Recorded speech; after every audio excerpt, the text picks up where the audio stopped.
Welcome to Rooftop Perspectives. My name is Michael Brewer. This is John Whaley. It's good to see you again this week, John. Good to see you, Michael. Looking forward to the second part of this interview with Byron today. Yep. Well, just in case this is your first time, Rooftop Perspectives each week is here to lead you, encourage you to join Jesus in mission in your everyday life. And we do that by sharing interviews with you and nuggets from other people who are actually doing that. They're living life on mission with Jesus every day, where they are, where they work, with their family, whatever. And today we're continuing. If you have not seen part one, it's okay to watch part two first. But go back in the archives on Rooftop TV on YouTube or on our channel on Facebook and take a look, because you don't want to miss hearing Byron's testimony, because it's so key to understanding where God has him now with what he's sharing. But John, I'm sure you want to introduce something about part two. Yeah, let me go ahead and just reintroduce Byron to those of you that may be watching for the first time and you haven't watched part one yet. Byron's a good friend. He is the founder of OneCry, which is a prayer movement of believers who are crying out to God for revival and spiritual awakening across our nation. For 30 years, he served as the president of Life Action Ministries, which is the largest organization in North America dedicated solely to the mission of revival. And so you are listening to a man of God today who has a heartbeat for revival, a heartbeat for awakening. God has used him for decades across the nation to impact so many lives, so many churches through his writings, through his teaching. And so sit back and take notes and enjoy watching part two of this interview with Byron Paulus. And I know that OneCry has been the clarion call for now, what, 10 years or 11? It's been 11 years, since it was birthed. And really the birthing room, John, was after the organization I was leading, Life Action Ministries. We're getting ready to commemorate 40 years, which is 11 years ago. And I just decided to get away for a week. And so to say, Lord, what is it you may want different going forward? Because I realized, even though for a revival ministry, we were significant size, probably 150 staff then, and just a lot of tentacles and whatever. But I thought we're further away than when we were birthed 40 years earlier from God moving. So what is it? And so I got away and I spent a week. And at the end of that week, I heard nothing from God. I think, honestly, I was quasi burned out, if not burned out. And I just chilled. And then Michael Catt, who you know from Sherwood Church, many of you know, in the movie church, we call it, said, Byron, I want you to come to a conference and you can come incognito. Not that that mattered, but I was just at a place where I really didn't want to talk to anybody. I just wanted to be alone. So my wife and I went. And it was during that conference that God took me to Acts 2 that I'd just done a lot of teaching out of recently. And I was doing teaching in the context of the movement component of that chapter in the book of Acts, and really came up with 7 characteristics of movements of God. And the first one was movements begin by not moving in the upper room, you know. And I thought it was really cool. But God said, you're missing the point. It's who I used, not even necessarily how I used them at that point. And there were 3 groups of people that God used. Obviously, the intercessors, those who prayed. Secondly, those, it says, who went and told the mighty acts of God. They just told the stories of what they witnessed there at Pentecost. And then thirdly, leaders like Peter, who stood up and brought community and context and clarity out of the confusion of what was transpiring. And God said, why don't you just believe, if those are the types of people that are needed for a movement of my spirit, then maybe it's true today. So that's when the whole idea of OneCry surfaced, that God would raise up intercessors, prayers, and he's doing that, as you just well noted. And secondly, but he would also, revival spreads on the wings of testimonies. That's right. The flame of revival spreads the flame of revival. And the world heard what God did because these folks went out and told the stories of what they experienced. And then there were always leaders that understood what God was doing. So it's those three groups of people that are at the core of what OneCry tries to stay focused on today. But what you said earlier about desperation, if I may just give one illustration, because OneCry had been launched, and I was teaching, or I was doing I had a panel with about, I don't know, 400 or 500 pastors at Moody's Pastors Conference over a luncheon. And it was Erwin Lutzer, Richard Owen Roberts, if you know that name, a real historian on revival. I think Daniel Henderson actually may have been on that panel, and Kyle Martin, maybe out of Dallas, Texas. And I'm just asking questions. And they answered, and I thought, man, this is profound. Then I opened it up to all these pastors and let them ask questions. And I said, there's time for one more question. And this pastor stood up and he says this. He said, I'm from Uganda. And he said, we've had revival in Uganda. We're praying for revival in America. And he said, but we've had revival in Uganda, but it came through devastation and persecution. And he says, so he said, I want to make a comment and then a question. And he said, the comment is this. He says, we believe God is going to send revival to America through either devastation or desperation. Amen. He said, my question to all of you, that panel, what are you doing here in America to make sure it comes through desperation rather than devastation? No one had an answer. And when we dismissed, I just remember I fell on my face there in that room before God. And I said, oh, God, I'm not desperate. I'm not urgent. And what is it we need to do?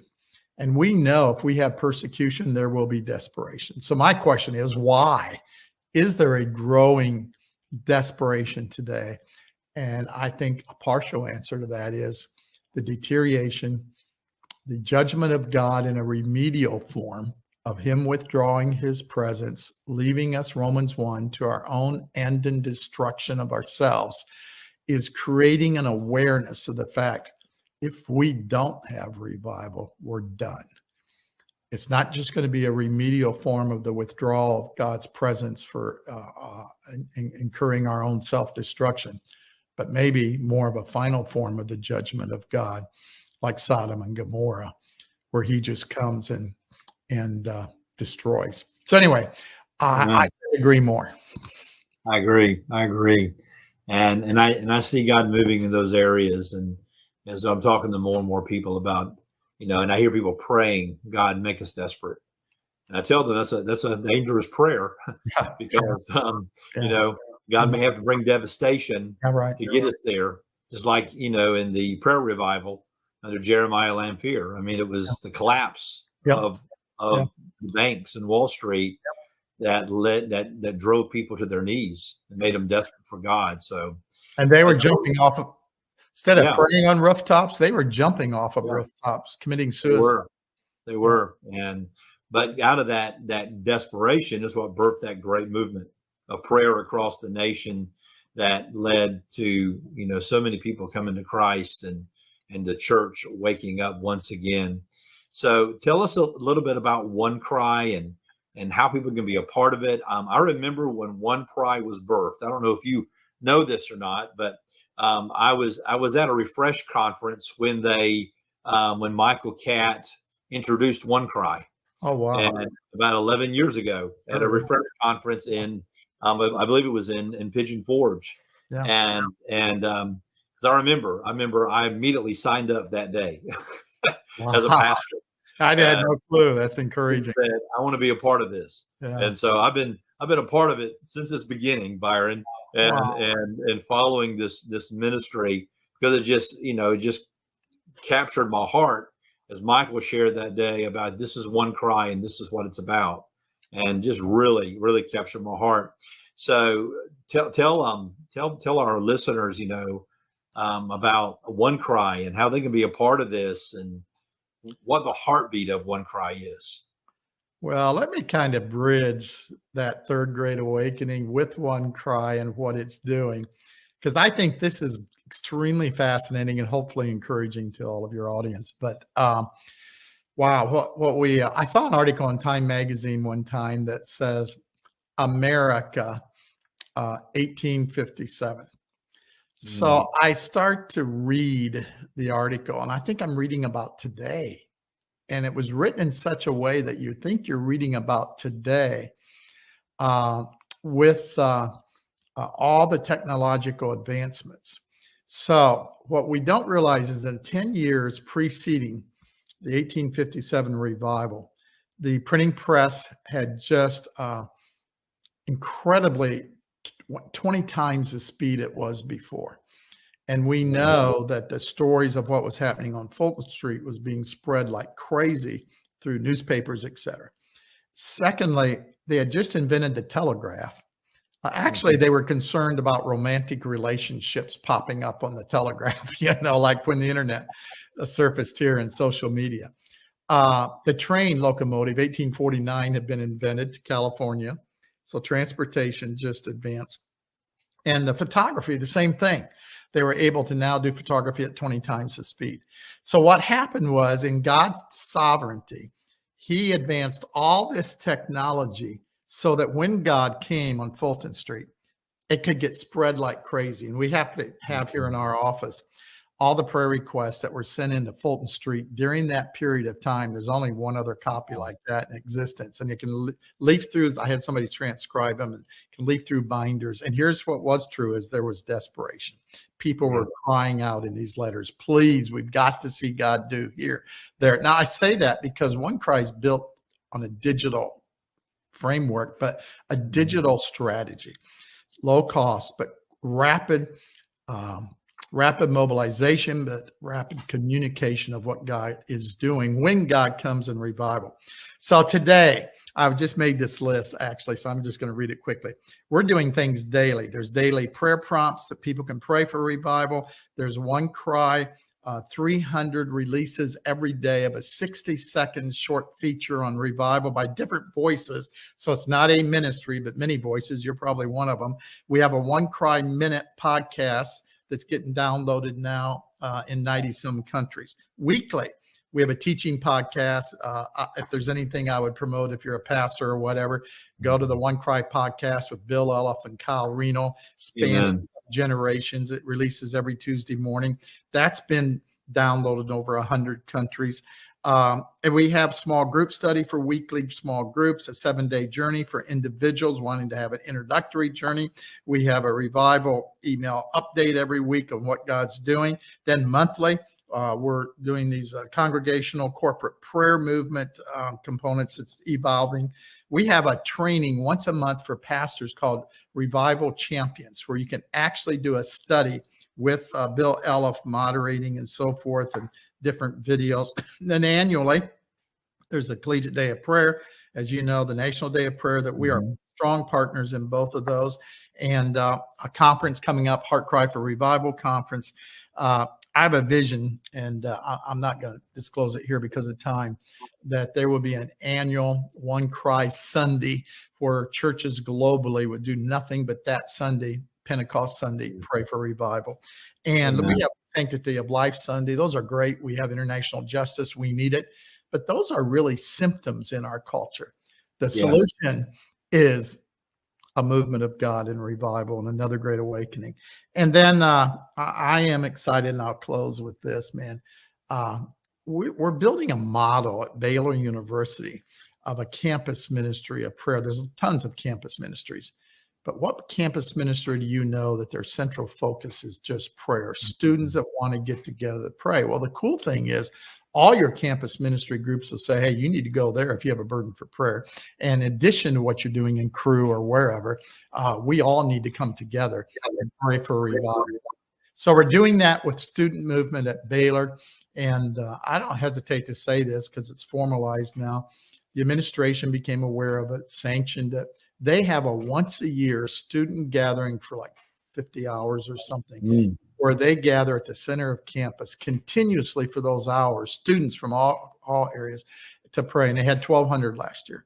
And OneCry is kind of at the core of that. Then they decided, and I love this because they decided to have 180,000 alumni. And they decided we need a place for those alumni just to send their personal burdens and prayer requests and whatever else is going on. So now they have OneCry Baylor as where they send all their personal prayer requests. And of course, our response to the answer of most of the requests is get alone with God, have an encounter with God, meet with him, experience Jesus in a fresh way, and then let's address the horizontal issues, you know. Exactly. So that is building a model there that I'm excited about. And we've had internships with some of their students in the past couple of years. And so, yeah, God's at work. And then let me just mention this. Indonesia, like you, years ago, there was a leader in Indonesia, I won't say his name for his own safety, who just tuned in to prayer gatherings we were doing and decided there needs to be a OneCry Indonesia movement. So during COVID, they ended up letting us train once a week for 2 hours with an interpreter. Wow. Now 200 to 300 pastors and leaders. And we've been doing that and still are intermittently doing that. So I just brought guys like Sammy Tippett and you and others, I guess, and Dave Butts. And we just supplied the Zoom teaching on revival and awakening. And that is continuing that OneCry Indonesia movement with now over 300 leaders that are meeting regularly to learn about and to collectively collaborate. But same thing is starting in India. And we woke up one day and somebody sent me said, did you know on January 1st, every year in South Korea in this huge arena, they have a OneCry gathering for 18 hours of prayer and worship for revival. I had no clue. And I thought, well, probably, but the logo's just like ours. So all we cared is that they caught the vision. So anyway, internationally, God's working. John, thank you for letting me share it. OneCry.com, all those areas, daily, weekly, monthly, whatever, they can sign up. Let me put the website up there, OneCry.com. And I encourage people to go to that website because I love what you've done with that website, with the personal journey, the church journey, the national journey, the different journeys, because I've walked through the personal journey material. And it's just a great, great material. And I love the OneCry podcast. And I highly recommend that. I don't miss an episode of that every week. I look forward to Tuesday to see what the next episode is and listen to it when I'm walking or driving and eating breakfast, you know, just kind of catch up and see, okay, what are they going to talk about today? And God's using it around the world.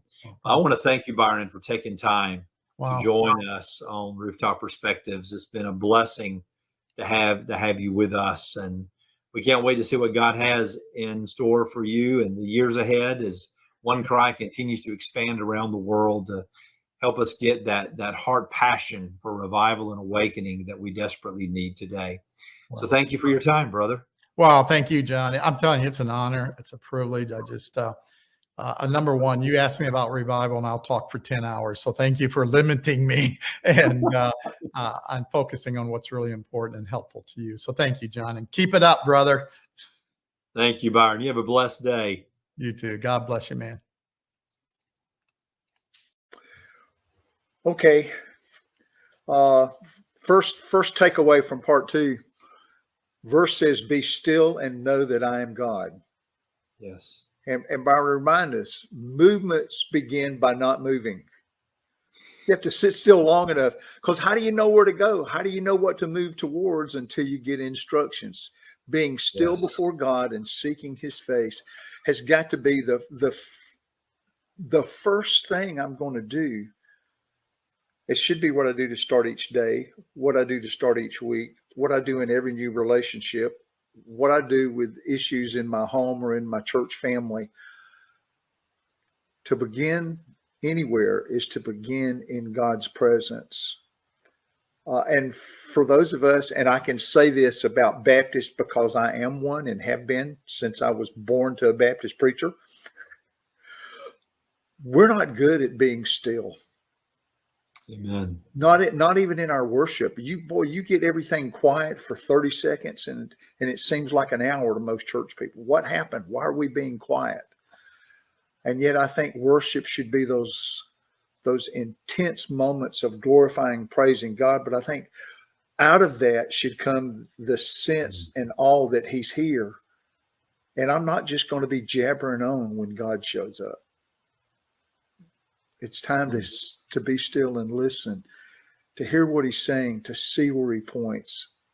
And I think that, to me, that's a powerful reality. And I think we all know the verse. We all understand that. We just don't practice it. Amen. Yeah, every great movement is birthed out of prayer. Yeah. Yeah. Whoever is leading that movement, they've been inspired by their times alone with God. Yeah. And letting God speak into their heart. And I think that is so critical. And I just love the way he said that, movements begin by not moving. And I think that's a great way to say that. You have to be still and listen.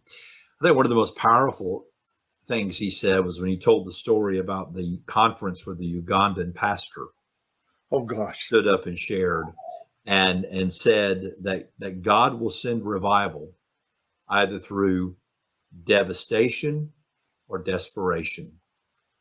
And then this statement, what are we doing to make sure it comes through desperation rather than devastation? Yeah. Because the pastor from Uganda talks about the fact that their revival came through devastation. Yeah.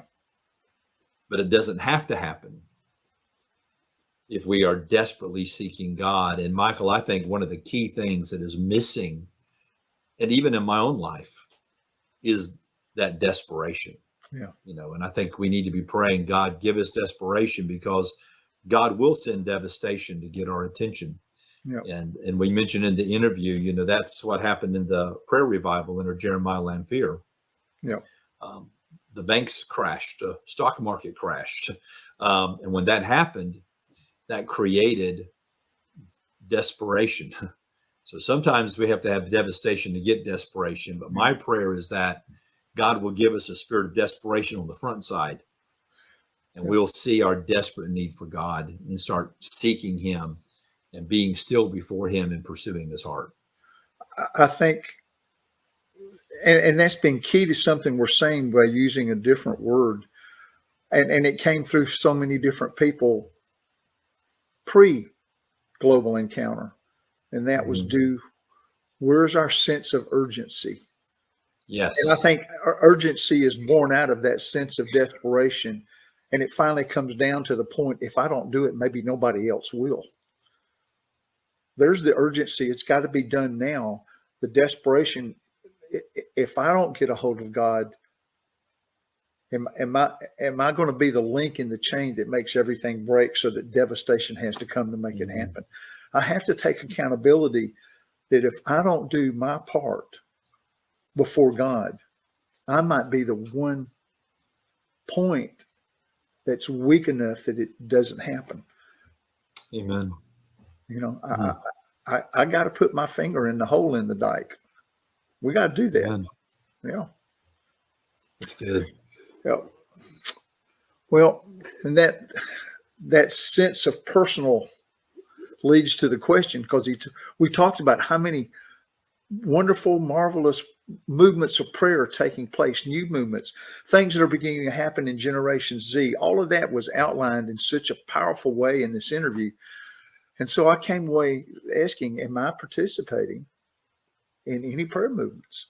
Am I a part of anything that meets regularly, whose core purpose is to seek God's face for revival and awakening in America, and then from America to the church in the world? Am I a part of that? Amen. And if the answer is no, then why am I not a part of that? Yes. Then I don't know the urgency. I don't know the desperation. And when devastation comes, it'll move me to where I need to be now. Amen. And let me just follow up on that. And if you're watching and saying, well, how do I find out information about the different prayer movements? And let me just put my email address up. If you'll just send me an email at johnwhaley@therooftop.org, I'll be glad to connect you with a half a dozen or so prayer movements that you can be a part of. As a matter of fact, one of those is led by OneCry on a regular basis. Every Tuesday night, if you go to the OneCry Facebook page, they have these. What they're doing now is prayer starters with different leaders, and you can go and watch a prayer starter. It has prayer points. I just recently taped one that was showed about a week or so ago, and it's just a great way to become a part of that prayer movement. But there's so many prayer movements, Michael. Yeah. There's no excuse for somebody to say, well, I don't know where to go, because they're everywhere. Well, you can also go ahead. Yeah, I would say one of the ways to answer that question is simply say, okay, I'm going to start one among my friends in my small group.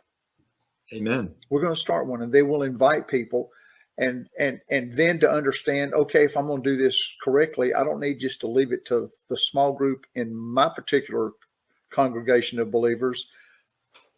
Maybe I've got a neighbor that is I know they're believers, but they go to the Methodist church, or they're very active in a charismatic Catholic church, or they're part of the Pentecostal church, half a mile from my house. Begin to enlarge that. Seek other believers. As I told some folks recently, it's time to find somebody that likes a strawberry shake with chunks of pineapple in it, something different. Yes. And understand I can be with these people. Start a prayer movement, and you will become a part of the prayer movement in the world that God's leading. That's a great idea. You can join an existing one, but at the same time, start one on your own with your family, friends, people you go to church with. That's a great idea. Well, again, it was just a great last 2 weeks with Byron. Just a great interview. Encourage you again to go to onecry.com, learn more about this incredible prayer movement that began 11 years ago. And I shared the story on that interview that I was there when it was launched, and I've been following OneCry for 11 years and Byron and his leadership. So it's an amazing ministry. And then we encourage you to check us out at the rooftop.org, find out all that's happening as we move toward our global vision to make 1 million disciples in 100 countries. And so we love you to be a part of this amazing disciple-making movement that God's raising up literally around the globe. So thank you for joining us today. We look forward to seeing you next week for another episode of Rooftop Perspectives. Good to see you, Michael. Good to see you.